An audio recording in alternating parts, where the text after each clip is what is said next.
Сәлеметсіздер ме балалар? Біз бүгін Қазақстанның ерекше қорғалатын табиғи аумақтарының өсімдіктер мен жануарлар әлемі туралы танысамыз. Бұл тақырып туралы сіздер жалпы бастауыш сыныпта 5-6 сыныптағы жаратылыстану пәнінен таныссыздар. Бірақ та кейбір өсімдіктер мен жануарлардың атаулары бүгінгі сабақта сіздер білетін боласыздар, өйткені осы тақырыпқа байланысты ұбт-да сұрақтар өте көп кездеседі. Өте ауқымды тақырып, сондықтан әрбір сөйлемді берілген жануарлар мен өсімдіктердің аттарын дәптерлеріңізге жазып жаттап алуларыңызды сұраймын. Ең бірінші бұл тақырыпты өткен кезде біз Қазақстанның қорықтарын көз алдымызға түсіреміз. Қазақстанда 10 қорық бар екен, сіздер білесіздер. Оған тоқталмас бұрын бірінші қорық дегеніміз осыған тоқтала кетейік. Қорықтар бұл табиғи нысандар болып табылады. Ерекше қорғалатын аумақтар. Онда кез келген шаруашылық іс-әрекетке, құрылыс жүргізуге, пайдалы қазбаларды өндіру, ормандарды отау, мал жаю және тағы басқаларға тыйым салынған. Қорықтар бұл жабайы табиғаттың өзіндік ерекше эталоны. Онда адамдардың қолы тимеген, сол қалпында сақталған, географиялық аудандарға тән табиғат бөліктері мен кәсіптік құнды немесе ғылыми маңызы бар өсімдіктер мен жануарлар түрлері қорғалады. Енді бірден айта кетейін, осы слайд бойынша мына жердегі берілген әрбір анықтама тұр ғой, қорықтың ең бірінші анықтама және екінші анықтама. Сол тестте ұбт-да жиі кездеседі. Сондықтан біреуі қысқа, яғни анықтама, екінші сөйлем ұзақ анықтама, ол бірінші сөйлемде көрсетілген. Осыларды жазып алуларыңызды сұраймын. Енді келесі Қазақстанда 10 қорық бар дедік. Соның ең алғашқысы Ақсу-Жабағылы қорығы. Ақсу-Жабағылы қорығы оңтүстік Қазақстанның облысында орналасқан. Тесті дәл осылай келеді. Қазақстандағы ең алғаш ашылған қорық қайсы деп, мысалы, сіздер Ақсу-Жабағылы дейсіздер, және оның қай жерде орналасқан десе, яғни оңтүстік Қазақстан облысы дейсіздер. Міндетті түрде шекарасын жаттап алыңыздар.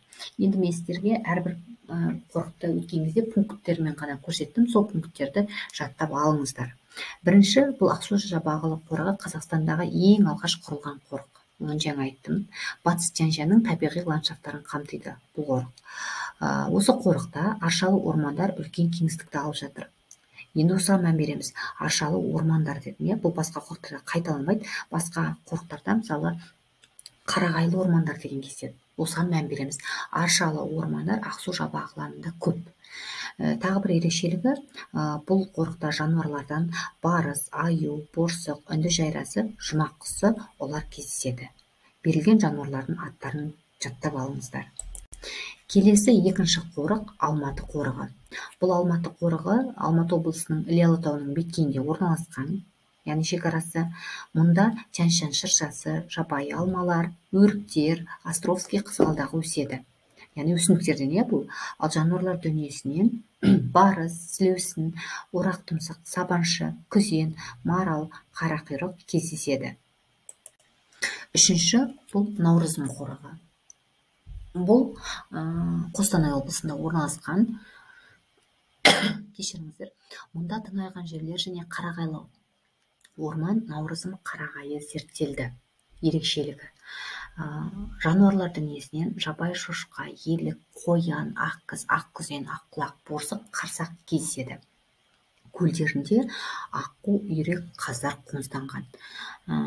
Қарап отырсаңыздар, әрбір қорықты өткенде біреулерінде тек қана өсімдіктер мен жануарлар дүниесі кездессе, кейбіреулерінде, яғни құстардың да түрлері кездеседі, бірақ барлығында емес. Сондықтан сіздерге жаттауға оңай қарап алыңыздар. Келесі қорық ол Қорғалжын қорығы.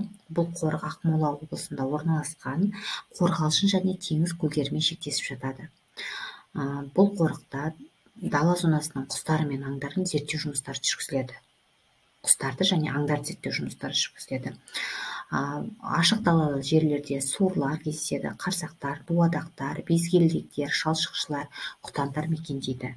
Ал құстардан қорық қоқиқаздарын ұялайтын мекені болып саналады. Осы жерде тағы да сіздерге қайталап кетейін. Тестта дәл осылай келеді. Қоқиқаздар мекенін ұялайтын қай қорық дейді? Қорғалжын қорығы деп білесіздер. Немесе Қорғалжын қорығында мекендейді. Яғни жауаптар келеді. Сіздер қоқиқаздар деп белгілейсіздер. Осы жерде аса мән беріңіздер. Бұл өйткені көп кездеседі именно осы тест сұрағы. Келесі қорық Марқакөл қорығы. Бұл Шығыс Қазақстан облысында Алтай сілемдері мен Марқакөл көлдері аумағында орналасқан. Енді мен ойлаймын, мына жерде территориясын айтып жатқанда сіздерге бұл аса қиындық тудырмайды, өйткені географияны білесіздер сіздер. Марқакөл Шығыс Қазақстанда, мысалы, әрбір қорықты айтқан кезде шекарасы сіздерге уже айтпаса да түсінікті деп ойлаймын. Бұл қорық тау беткейлері мен көлдердің жағалауларында ақ қайыңдар мен теректер өседі. Міне қараңыздар, қайыңдар мен теректер Марқакөлде көптеп кездеседі. Марқакөл көлінде хариус теңге балық тіршілік етеді. Қарап отырсаңыздар, балықтар туралы ешбір қорықта айтылмайды. Яғни Марқакөл қорығы деп тұр ғой. Сондықтан бұларда осы балықтың түрлері кездеседі. Аңдар мен құстардан елік, теңбіл бұғы, марал, қара аққулар, жаңа аққулар деген болған, бұл жерде қара аққулар, қараңыздар, және су құзғындары мекендейді. Осындай бір-біріне ұқсайтын жануарлардың, өсімдіктердің аттары бар, сондықтан кішкене ерекшеліктеріне мән беріп отырамыз. Келесі қорық бізде бұл Алакөл қорығы. Бұл Алматы облысында орналасқан Алакөл қорығы. Бұл сулы батпақты ландшафтты қамтиды. Ерекшелігі бұнда аққу, міне жаңағы айттым осының алдындағы слайдта, реликті шағала, қаздар үлкен қорғауға алынады осы қорықта. Келесі қорық бұл Үстірт қорығы. Бұл Маңғыстау облысында өзі аттас үстіртте орналасқан. Ландшафтсы бұлардың шөлейтті болып келеді. Бұл қорықта өсімдіктерден сексеуіл, жыңғыл, үстірт таспасы, жануарлар дүниесінен үстірт арқары, қара құйрық, шұбар күзен, кекілік, ұзын инелі кірпі, қарақал, сұр келес тіршілік етеді. Келесі Батыс Алтай қорығы. Бұл Шығыс Қазақстанда орналасқан, аралас қарағайлы, тайга сияқты бірнеше орман түрлерінің орын тебуімен ерекшеленеді. Өсімдіктер дүниесінен марал тамыры, алтын тамыр, Алтай сарқалдағы женьшен кездессе, жануарлар дүниесінен бұлғын, елік, бұғы, сусар, аю, көптеген құстар тіршілік етеді. Барсакемес қорығы Арал теңізінде орналасқан.